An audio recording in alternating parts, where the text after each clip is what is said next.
Praise the lord. ದೇವರ ಅತಿ ಪರಿಶುದ್ಧವಾದ ನಾಮಕ್ಕೆ ಸ್ತೋತ್ರವಾಗಲಿ. ದೇವರ ಆಶೀರ್ವಾದ ಯೇಸುವಿನ ನಾಮದಲ್ಲಿ ಪವಿತ್ರಾತ್ಮರ ಸಹಾಯದ ಮೂಲಕ ನಮ್ಮೆಲ್ಲರೊಂದಿಗೆ ಇರಲಿ ಎಂದು ನಾವು ಇವತ್ತಿನ ವಾಕ್ಯದ ಧ್ಯಾನವನ್ನು ಮುಂದುವರಿಸುವ. ದೇವರ ಕೃಪೆ ನಿಮ್ಮ ಮೇಲೆ ಹಿಡಿದು ಬರಲಿ. Praise the lord. ಇವತ್ತು ನಾವು ಮತ್ತಾಯನ ಬರೆದ ಸುವಾರ್ತೆ 5ನೇ ಅಧ್ಯಾಯ 7ನೇ ವಾಕ್ಯದ ಕಡೆಗೆ ನಾವು ಗಮನಿಸಿಕೊಳ್ಳೋ ಪ್ರಿಯರೇ. ಇಷ್ಟರವರೆಗೂ ಕೂಡ ನಾವು ಮತ್ತಾಯನ ಬರೆದ ಸುವಾರ್ತೆ ಒಂದೊಂದೇ ವಚನಗಳನ್ನು ತಿಳಿಯುತ್ತಾ ನಾವು 4ನೇ ಅಧ್ಯಾಯವನ್ನು ಮುಗಿಸಿ 1ರಿಂದ 4ನೇ ಅಧ್ಯಾಯ ಮುಗಿಸಿ 5ನೇ ಅಧ್ಯಾಯಕ್ಕೆ ಬಂದು 7ನೇ ವಚನದವರೆಗೆ ಬಂದಿದ್ದೇವೆ ಪ್ರಿಯರೇ. ನನಗೆ ಪ್ರತಿನಿತ್ಯನೂ ಕೂಡ ಒಂದು ವಚನದ ಭಾಗವನ್ನು ಮಾಡಲಿಕ್ಕೆ ಸಮಯ ಸಿಗದಿರೋದ ಕಾರಣಕ್ಕೋಸ್ಕರ 2 ದಿವಸ 3 ದಿವಸ 4 ದಿವಸ ಅಂತ ಈ ಥರ ಆಗ್ತಾಯಿದೆ. ದಯವಿಟ್ಟು ನನಗೋಸ್ಕರ ಪ್ರಾರ್ಥಿಸಿ ದಿನನಿತ್ಯವೂ ನಾವು ದೇವರಿಗೋಸ್ಕರ ಸಮಯ ಕೊಟ್ಟು ಒಂದು ವಚನದ ಭಾಗವನ್ನು ಹಾಕಬೇಕು ಅಂತೇಳಿ ನೀವು ಪ್ರಾರ್ಥನೆ ಮಾಡಿ ಪ್ರಿಯರೇ. ಇವತ್ತಿನ ಒಂದು ವಚನದ ಭಾಗ ಭಾಳ ಗಂಭೀರವಾದಂಥ ಒಂದು ವಚನದ ಭಾಗ. ಇದನ್ನು ನಾವು ಕೇವಲವಾಗಿ ಪರಿಗಣಿಸಿದರೆ ನಾವು ನರಕಕ್ಕೆ ಹೋಗುವಂಥ ಸಾಧ್ಯತೆಗಳು ಕೂಡ ಇದೆ. ಇದಕ್ಕೆ ನಾನು ನಿಮಗೆ ಅವತ್ತೇ ಹೇಳಿದ್ದೀನಿ, ಒಬ್ಬ ರಾಜನು ತನ್ನ ಪ್ರಜೆಗಳಿಗೆ ಮಾಡುವಂಥ ಪ್ರಸಂಗವಾಗಿದೆ ಈ ಪರ್ವತ ಪ್ರಸಂಗ ಅಂತ ಹೇಳುವಂಥದ್ದು. ಈ ಪರ್ವತ ಪ್ರಸಂಗದಲ್ಲಿ 5, 6, 7ನೇ ಅಧ್ಯಾಯದಲ್ಲಿ ಈ 5ನೇ ಅಧ್ಯಾಯದ 7ನೇ ವಾಕ್ಯದವರೆಗೆ ನಾವೀಗ ಬಂದಿದ್ದೇವೆ ಪ್ರಿಯರೇ. ಇದರಲ್ಲಿ ಬರೆದದೆ, ಕರುಣೆ ಉಳ್ಳವರು ಧನ್ಯರು, ಅವರು ಕರುಣೆಯನ್ನು ಹೊಂದುವರು. ಇಂದು ದೇವರು ಬಹಳ ಸೀರಿಯಸ್ ಆಗಿ ಗಂಭೀರವಾಗಿ ದೇವರ ಮಕ್ಕಳಾದ ನಮಗೆ ಹೇಳಿದರೆ ಕರುಣೆ ಇರಲೇಬೇಕು. ನಾನು ನಿಮಗೆ ಕರುಣೆ ತೋರಿಸಿದಾಗೆ ನೀವು ಇತರರಿಗೂ ಕರುಣೆ ತೋರಿಸ್ಬೇಕು. ಕರುಣೆ ವಿಷಯದಲ್ಲಿ ಸ್ವಲ್ಪ ಏರುಪೇರಾದರೂ ಕರುಣೆಯನ್ನು ನಾವು ತೋರಿಸದಿದ್ದರೂ ದೇವರು ಕ್ಷಮಿಸುವುದಿಲ್ಲ ಅಂಥೇಳಿ ಕರುಣಿಸುವುದಿಲ್ಲ ಅಂಥೇಳಿ ಎಷ್ಟೋ ವಚನಗಳಲ್ಲಿ ಬೈಬಲಲ್ಲಿ ಬರೆದಿದೆ. ಮತ್ತು 5, 7 ಮೇಯ್ನ್ ಪೀಠಿಗೆ ಅಷ್ಟೇ. ಆದರೆ ಎಷ್ಟೋ ಜಾಗಗಳಲ್ಲಿ ಕೂಡ ಕರುಣಿಸ್ತೀನಿ ಇಲ್ಲಾದರೆ ಬಿಟ್ಬಿಡ್ತೀನಿ ಅಂತ ಹೇಳೋ ರೀತಿಯಲ್ಲಿ ಸ್ವಾಮಿ ಹೇಳಿರೋಂಥ ವಾಕ್ಯಗಳನ್ನು ಗಮನಿಸಬಹುದು ಪ್ರಿಯರೇ. ಅದರಲ್ಲಿ ಕೆಲವೊಂದನ್ನು ನಾನು ಇವಾಗ ನಿಮಗೆ ತಿಳಿಸಿ ಹೇಳ್ತೀನಿ.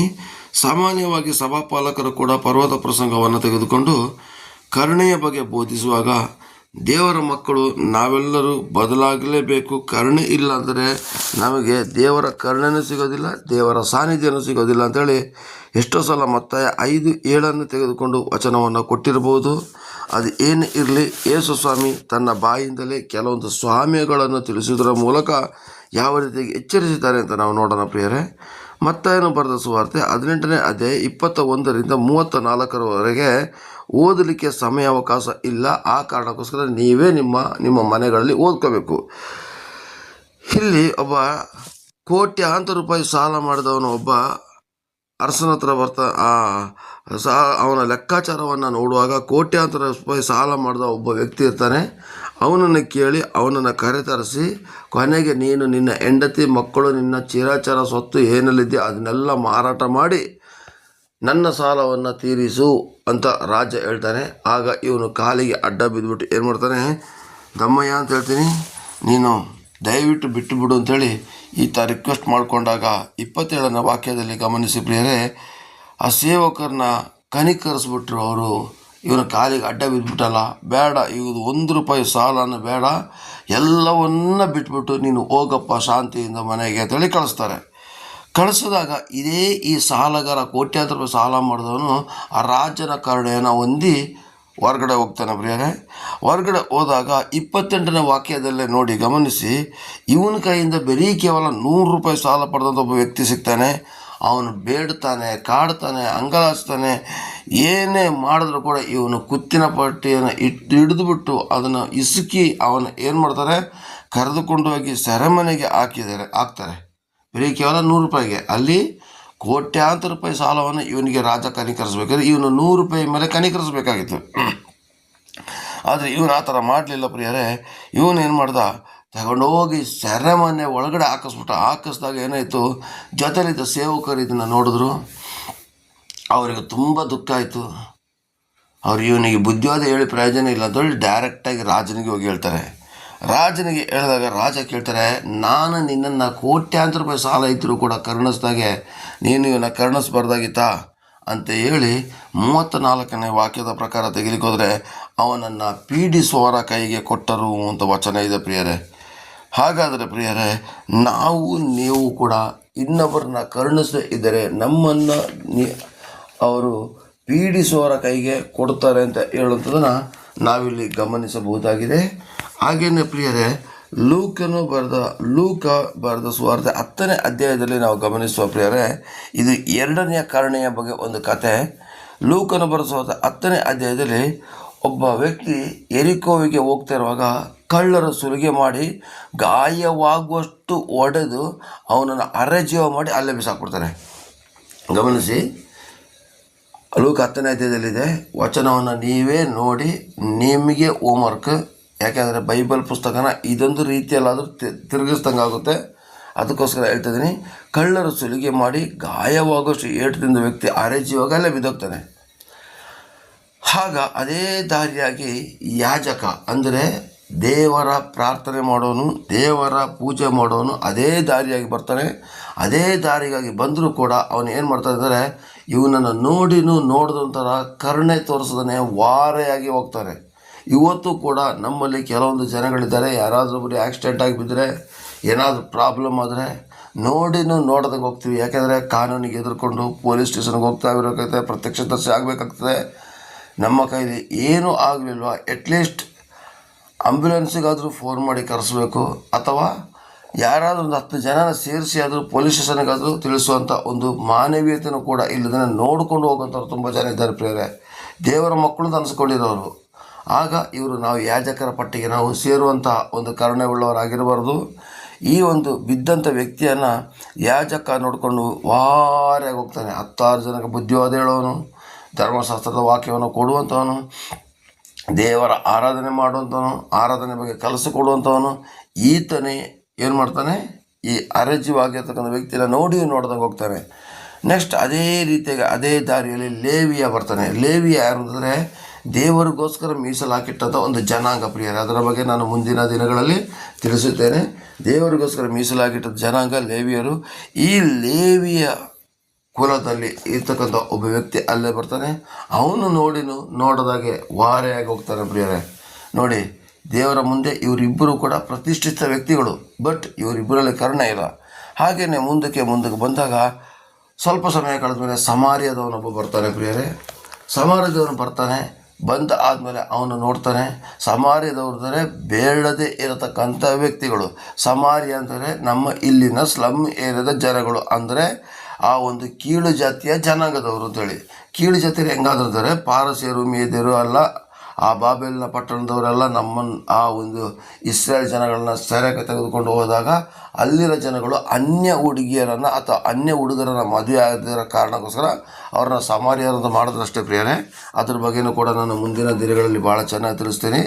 ಸಮಾರ್ಯರಾಗಿದ್ದೇ ಬೇರೆ ಥರ ಅಲ್ಲ. ಆ ಇಸ್ರೇಲಲ್ಲಿ ಕೀಳು ಜಾತಿ ಮೇಲು ಜಾತಿ ಅಂತಿಲ್ಲ, ಕೀಳು ಜಾತಿಯಿಂದ ಆಗಿರುವಂಥದ್ದು. ಯಾಕೆಂದರೆ ಅನ್ಯ ಜನಗಳನ್ನು ಮದುವೆ ಆದಂಥವ್ರು ಸಮಾರ್ಯರು ಮಾಡ್ತಾರೆ. ಅದಿರಲಿ, ನಾನು ಮುಂದಿನ ದಿನಗಳಲ್ಲಿ ತಿಳಿಸ್ತೀನಿ.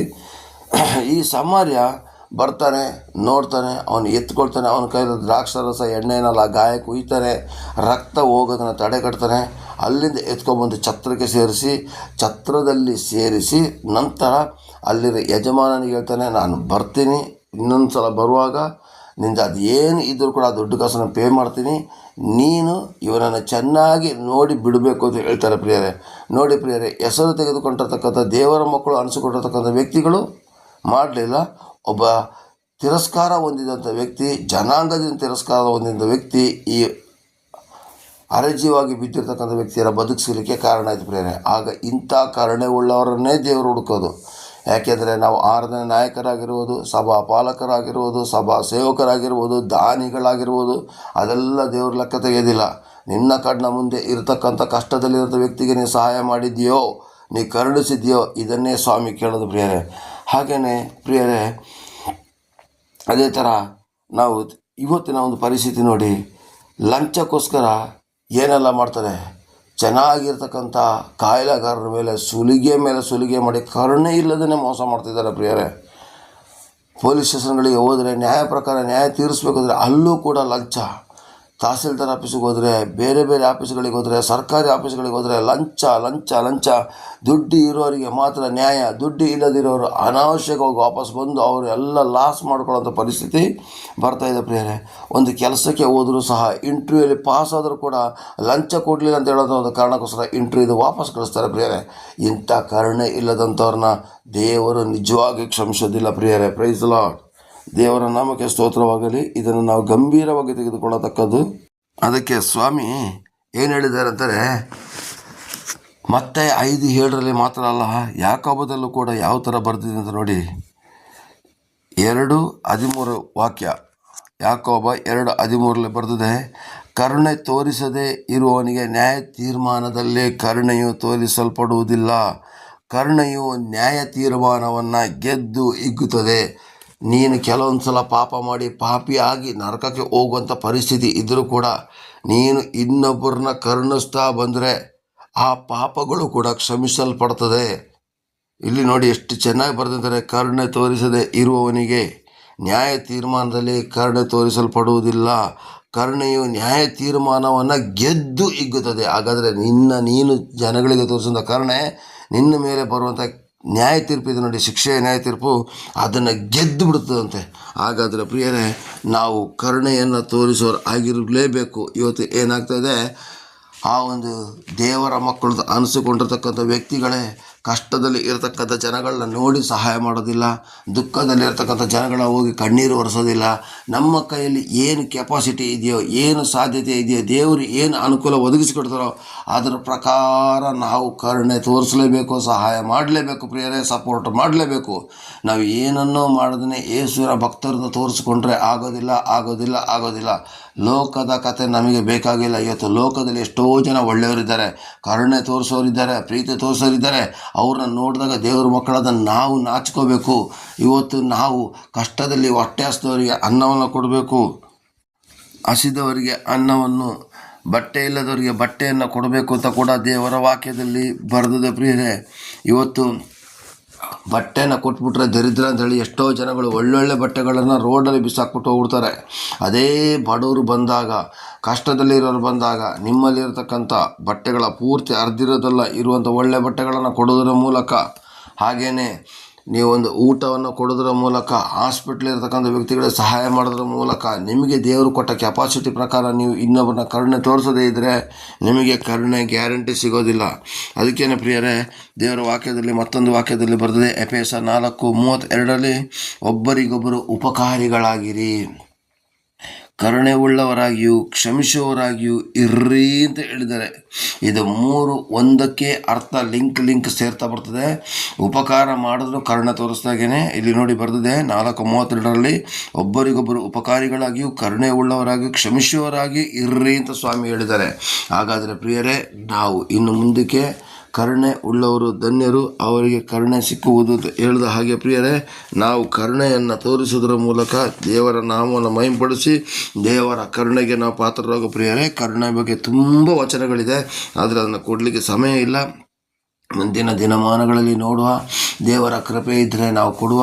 ಮತ್ತಾಯದಿಂದ ಹಿಡಿದು ಪ್ರಕಟಣೆ ಗ್ರಂಥದವರೆಗೆ ಈ ಒಂದು ಬೈಬಲ್ ವಚನವನ್ನು ಓದುವಾಗ ನಿಮ್ಮ ಸಹಕಾರ ನನ್ನ ಮೇಲೆ ಇರಲಿ, ನಿಮ್ಮ ಒಂದು ಪ್ರಾರ್ಥನೆ ನಮ್ಮ ಮೇಲೆ ಇರಲಿ. ಹಾಗೆಯೇ ನಿಮ್ಮ ಕೈಯಿಂದ ನಾವು ಏನು ಅಪೇಕ್ಷಿಸುವುದಿಲ್ಲ, ನಿಮ್ಮ ಹಣಕಾಸುಗಳನ್ನು ಅಪೇಕ್ಷಿಸುವುದಿಲ್ಲ. ಒಂದು ಲೈಕ್ ಮತ್ತು ಕಮೆಂಟನ್ನು ಕೊಡೋದರ ಮೂಲಕ ದೇವರ ನಾಮವನ್ನು ಮಹಿಮೆಪಡಿಸಿ ಪ್ರಿಯರೇ.